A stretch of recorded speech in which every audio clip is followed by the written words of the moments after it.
before the Duke and Duchess on his wedding day night. First, good Peter Quince, say what the play treats on, then read the names of the actors, and so grow to a point. Mary, our play is the most lamentable comedy and the most cruel death of Pyramus and Thisbe. A very good piece of work, I assure you. And to Mary. Now, good Peter Quince, call forth your actors by the scroll. Masters, spread yourselves. Answer as I call you. Nick Bottom, the weaver. Here, name what part I'm for and proceed. You, Nick Bottom, are set down for Pyramus. What is Pyramus? A lover or a tyrant? A lover that kills himself most gallant for love. That will ask some tears in the true performing of it. If I do it, let the audience look to their own eyes. I will move storms. I will condole in some measure to the rest. Yet my chief humor is for a tyrant. I could play Ericles part rarely, or a part to tear a cat in, to make all split. The raging rocks and shivering shocks shall break the locks of prison gates, and Phoebus' car shall shine from far, and make and mar the foolish fates. Ah, this was lofty. I'll name the rest of the players. This is Ericles' vein, a tyrant's vein, a lover's more condoling. Francis Flute, the bellows mender.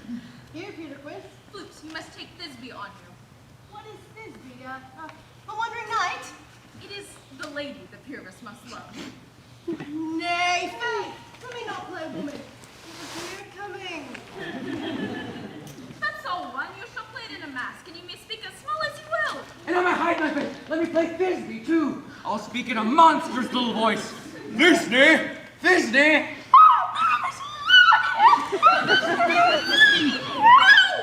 No!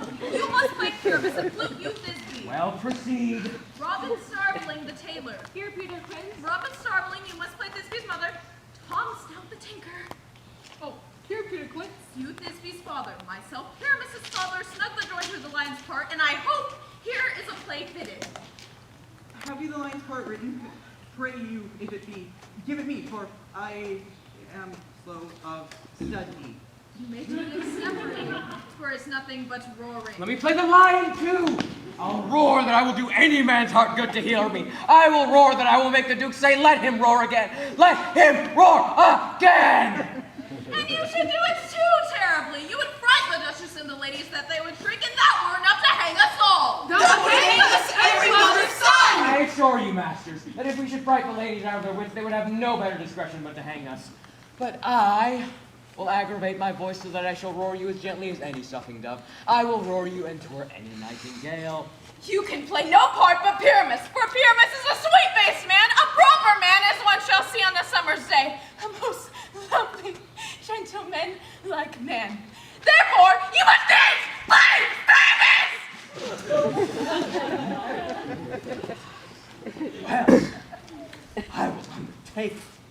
What beard were I best to play? Why, what you will, but masters, here are your parts, and I'm to entreat you, request you, and desire you to con them by tomorrow night, and to meet me in the palace wood, a mile without the town by moonlight.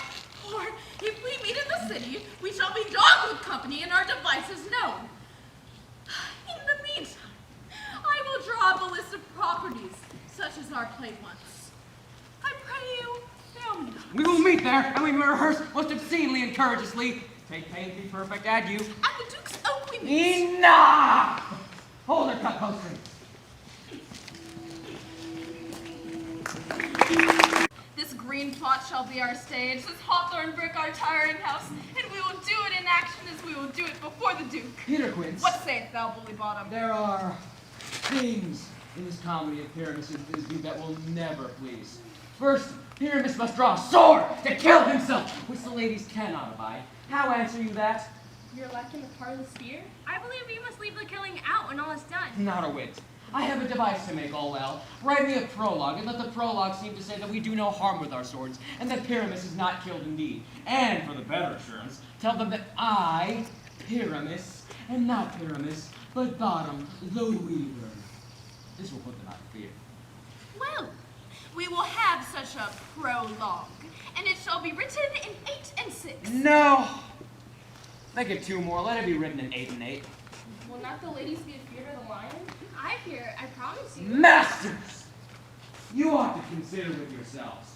To bring in God's shield as a lion among ladies is the most dreadful thing, for there's not a more fearful wild fowl than your lion living, and we ought to look to it.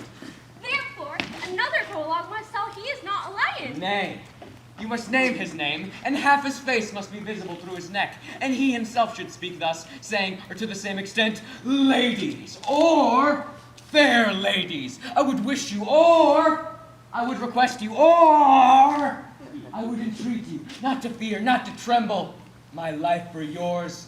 If you think I come hither as a lion, it were a pity of my life. Nay, I am a man as other men are, and there, let him state plainly that he is Snug the Jointer.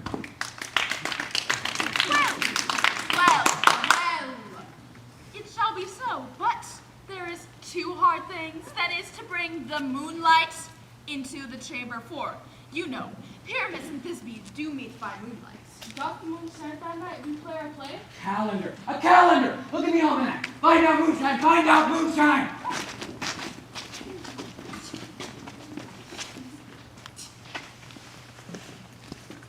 Yes, it doth shine that night. Then we may leave the casement of the great chamber window where we play open, and let the moonlight shine into the casement. Aye, or else one must come in with a bush of thorn and a lanthorn and say he comes to disfigure or to present the person of moonshine. Then there is another thing. We must have a wall in the great chamber, for Pyramus and Thisbe, says the story, did talk through the chink of the wall. We can never bring the wall. What say you, Bottom? Some man or other must present wall. Let him have some loam or some rough cast about him to present. Wall. Let him hold his finger thus, and through that cranny shall Pyramus and Thisbe whisper. Well, if that may be, then all is well. Come sit down, every mother's sons, and rehearse your parts. Pyramus, you begin. When you've spoken your speech, enter into that break, and so everyone according to his cue. What hempen homespuns have we swaggering here? So near the cradle of the fairy queen? What? A play toward. I'll be an auditor. An actor too, perhaps, if I see cause. Speak, Pyramus, Thisbe, stand forth. Thisbe, the flowers of odious savor sweet. Elders! Odors! Savor sweet, so hath thy breath, dearest Thisbe dear. But hark the voice, stay thou but here a while, and by I will to thee appear. A stranger Pyramus in our play here. Must I speak now? Aye, Mary must you, for you must understand that he goes but to see a noise that he heard, and is to come again. Most radiant Pyramus, most lily-white of hue, like the red rose on triumphant briar, most brisky juvenile, eke most lovely view, as truest horse, yet that would never tire. I'll meet thee, Pyramus, and Ninny's tomb. Ninnis' tomb, ma'am? Why, you must not speak that yet, that you answer to Pyramus. You speak all your part at once, cues and all. Pyramus, enter, your cue is past, it is never tire. Oh, as truest horse, yet that would never tire. Never fair, Thisbe, our only time. Oh, monstrous! Oh, strange! We are haunted! Pray, masters! Play, masters!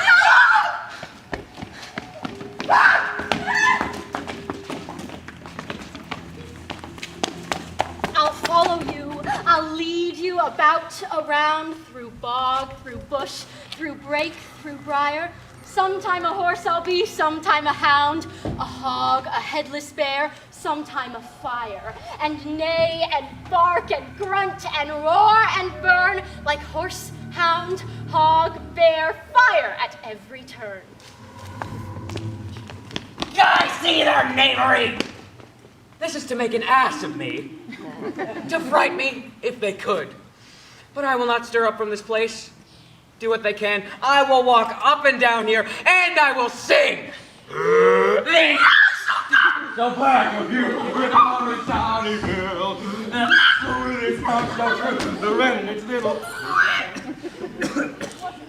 laid you in my flowery bed. The finch, the sparrow, and the lark, the plain song cuckoo gray, whose out of many a man doth mark, and dares not answer. I pray thee, gentle mortal, sing again.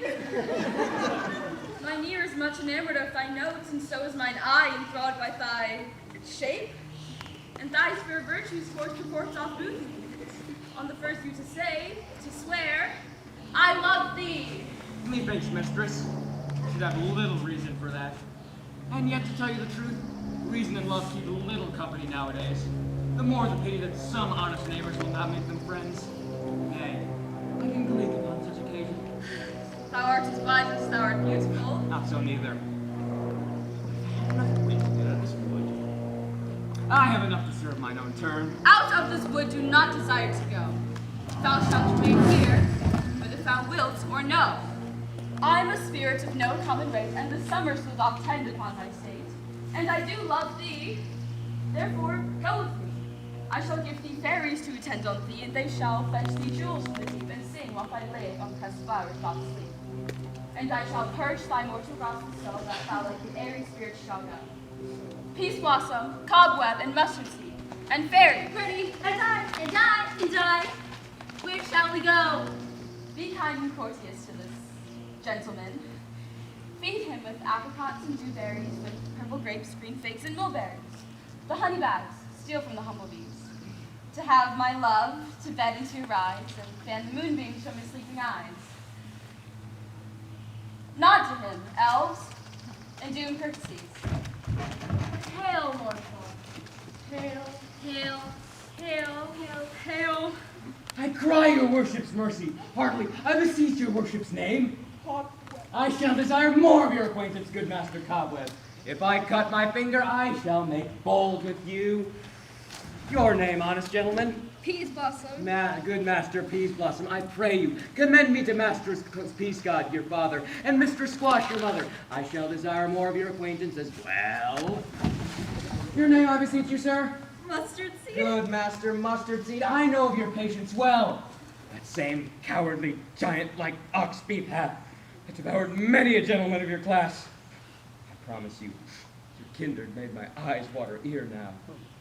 I shall desire more of your acquaintance as well. Come, lead him to my bower. The moon methinks with watery eyes, and when she weeps every little flower lamenting some enforced chastity. Tie up my love's tongue and bring him silently. Thy sleek smooth head, and kiss thy fair large ears, my gentle joy. Where's Peas Blossom? Ready. Scratch my head, Peas Blossom. Where's Monsieur Cobweb? Ready. Monsieur Cobweb, good Monsieur, get your weapons in hand and kill me a red-head humblebee on top of a thistle. Where's Monsieur Mustard Seed?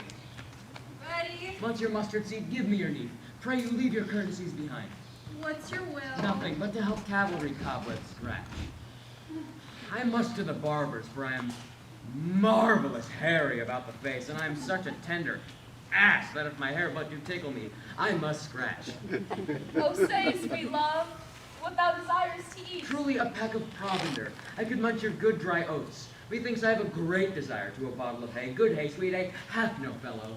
I've a venturous fairy that shall seek this forest horn and fetch thee new nuts. I'd rather have a handful or two of dried peas. Oh, I pray you, let none of your people disturb me. I have an exposition of sleep upon me. Sleep, thou, and I shall win thee in my arms. Fairies, be gone, and be always away.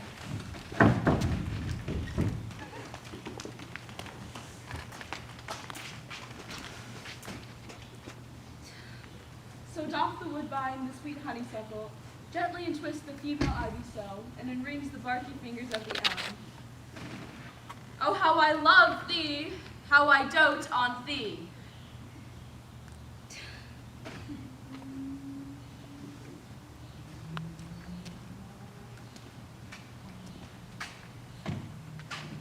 Seest thou this sweet sight?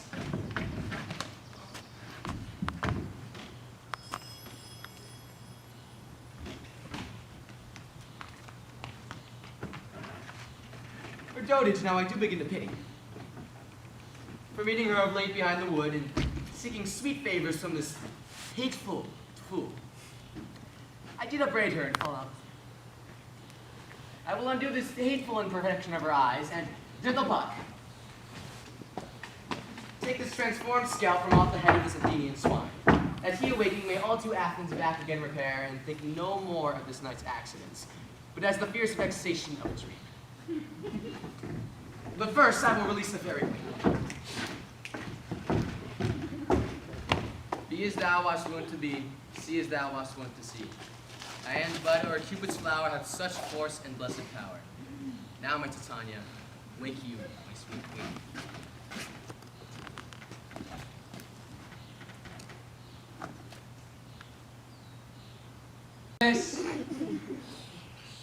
Stop. Peter Quince. Flute the bellows mender. Snug the jointers, darling. God's my life. Stolen hence and left me here asleep. I've had the most rare vision. I've had a dream. Past the wit of man to say what dream it was. Man is but an ass if he go about to expound his dream.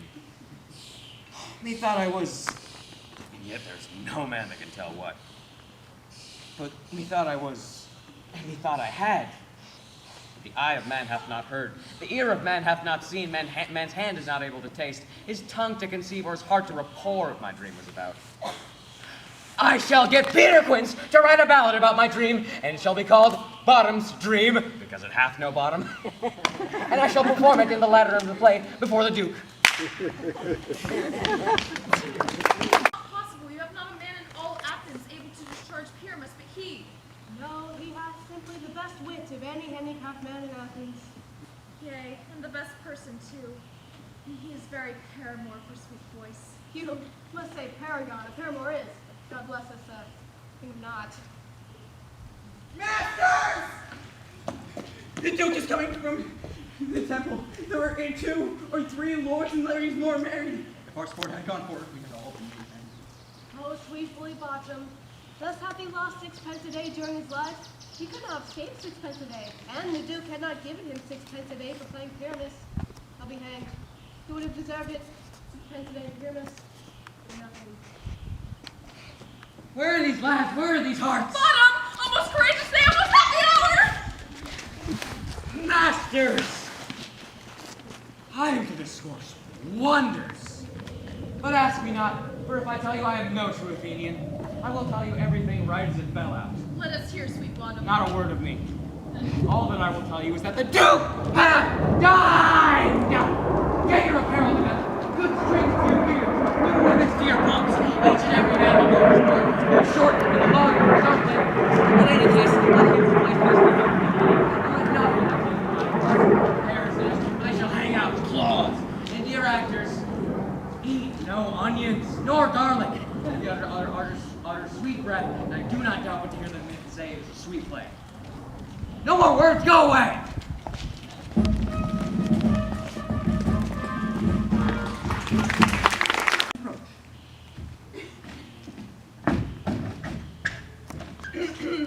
If we offend, it is with our goodwill.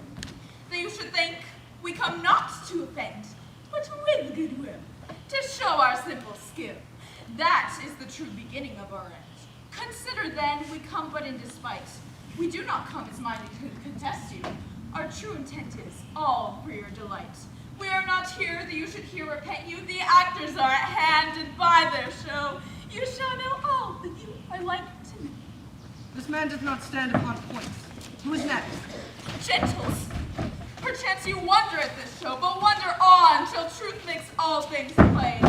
This man is Pyramus, if you would know this beauteous lady, this be certain. This man with lime and rough cast built for such wall, the royal wall, which did these lovers sunder. And through walls chink, poor souls, they are content to whisper, at which let no man wonder, this man now with lanthorn and bush of thorn. I thank thee, moon, for shining now so bright. For by thy gracious, golden, glittering gleams, I trust to take of truest Thisby's sight. But stay, oh spite, but mark, oh night, what dreadful dole is here? Eyes do you see? How can it be? Oh dainty duck, oh dear! Thy mantle good, what stained with blood? Approach ye furies foul! Oh fates, come, come, cut thread and thrum, quail, crush, conclude, and quell. This passion and the death of a dear friend would go near to make a man look sad. It's true my heart, but I pity the man. Oh, wherefore in nature didst thou lion's frame? Since lion vile hath here deflowered, my dear. That is, that was the fairest dame that ever lived, that loved, that liked, that looked with fear. Come tears confound, how sword in womb.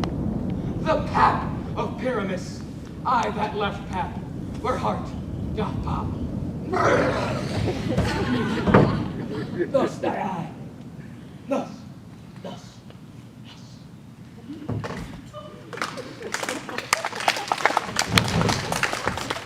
Now I am dead. Now I am fled. My soul is in the sky. Tongue lose thy light. Moon, take thy flight.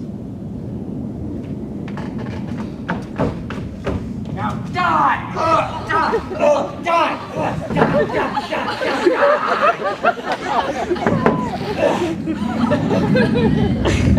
Don't die, but an ace for him, for he is but one.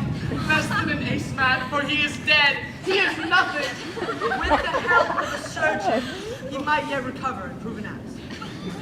How chance moonshine is back before Thisby comes back and finds her lover. She will find him by starlight. Here she comes, and her passion ends the play. Methinks she should not use a long one for such a pyramid. I hope she will be brief. She hath spied him already. Asleep, my love? What? Dead, my dove? Speak, speak! Quite dumb? Dead, dead! Tomb, must cover thy sweet eyes. These my lips. This cherry nose. These yellow cowslip cheeks. Are gone, are gone! Lovers make moan. His eyes were green as leeks. Oh, sisters three, come, come to me with hands as pale as milk. Lay them in gore, for you have shore with shears as thread of silk. Tongue not a word. Come, trusty sword. Come, blade my breast imbrue.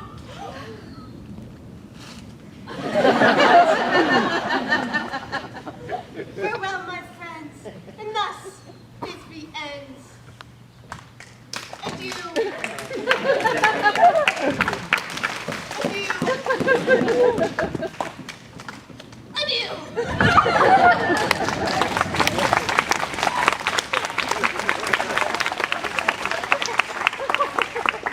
Moonshine and lion are left to bury the dead. Aye, and the wall too! No! In truth, sir, the wall is down the part of their fathers. Would it please you to see the epilogue? No! No epilogue. For your play needs no excuse. Lovers to bed. 'Tis almost fairy time.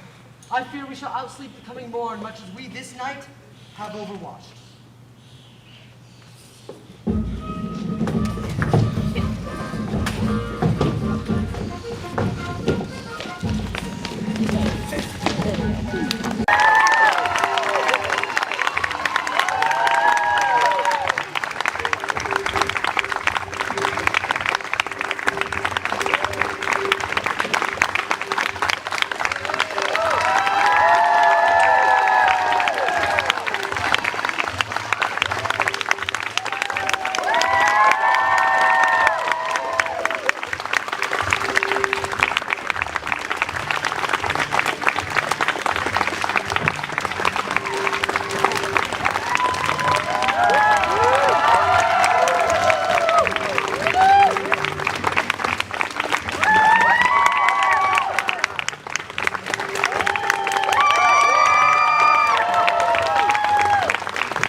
my dog lets me stay up here.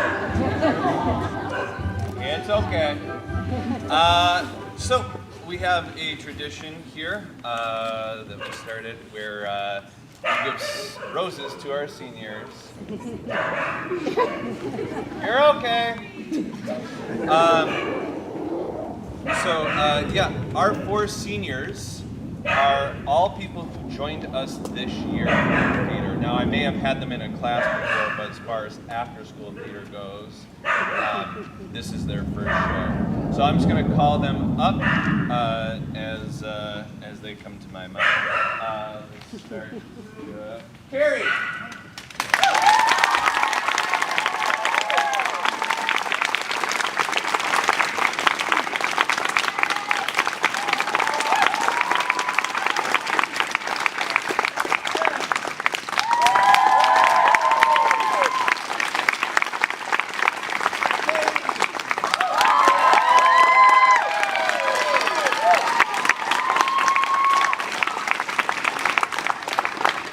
Returning!